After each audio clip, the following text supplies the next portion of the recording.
Hey everyone, my name is Luke and I'm a financial planner and a Bitcoiner. And today I would like to talk about how Bitcoin in the future can possibly make home prices affordable again, even if you don't own any Bitcoin. So if you look at the chart that I am posting on the screen here, this is the US median home prices from 1960 to 2020. And the red line going down the graph there is basically the year that we went off the gold standard. That is when President Nixon basically banned the ability for other nations to redeem their gold that they kept with the US.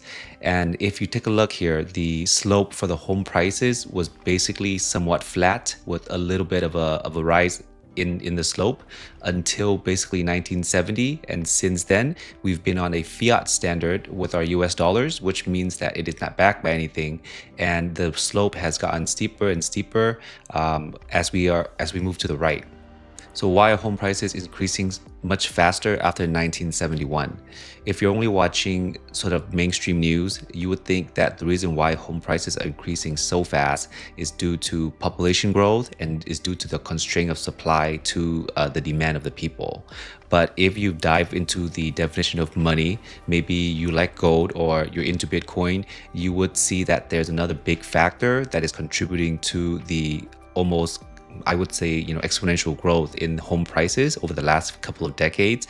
And that is investors are using real estate as a store of value.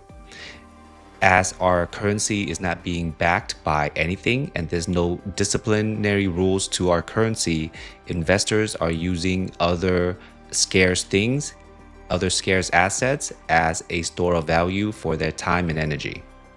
Let me show you another chart here for you to kind of understand.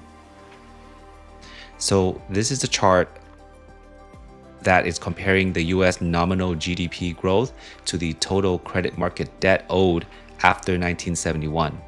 As you can see, the blue line is the debt, and after 1971, when we are no longer bound by anything that is scarce, our debt has basically exploded just as any other asset prices.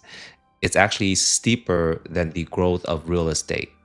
And the reason why is because real estate is a slower moving asset and it takes longer to absorb the money printed in the market. So how can Bitcoin help home becomes more affordable in the future, even for people who don't hold Bitcoin? So let's take a look at the next chart here that I have. Okay, so this is a popular chart in the internet, especially around the Bitcoin space and the investor space. So this is a chart that talks about the global market cap when it comes to assets. I think this is about 1 year old. And in this chart, real estate at the time is 330 trillion. Gold is at 16 trillion and Bitcoin is only at 1 trillion. Right now, the market cap for Bitcoin is 2 trillion. We know that Bitcoin is, as an asset, is growing much and much faster than other assets. And more and more mainstream investors are now considering to have Bitcoin in their portfolio. So what I'm trying to say is that if Bitcoin can take away a piece of why people buy real estate, which is using it not just for its utility to live in, but as a store of value to store their time, energy, and money.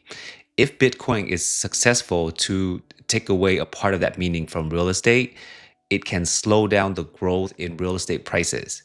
And if it can do that, the best outcome, the best scenario is that if wages can start to increase faster than the price that real estate is rising. Is that a guarantee? No, but it is a hopeful scenario now that we have a new asset class, a pure money, invention in the 21st century. We probably won't see real estate prices deflate to a large extent because we do live in a system where inflation is necessary to support the fiat printing. But the hope is that Bitcoin will nibble away at the pace where real estate home prices are rising and that wages can catch up faster so that home prices can become more affordable even though they're more expensive. So that's my thesis on how Bitcoin can make home prices more affordable for the next generation.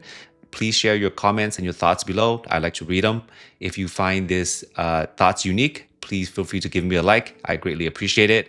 Thank you for your time and hope to see you at the next one. Bye.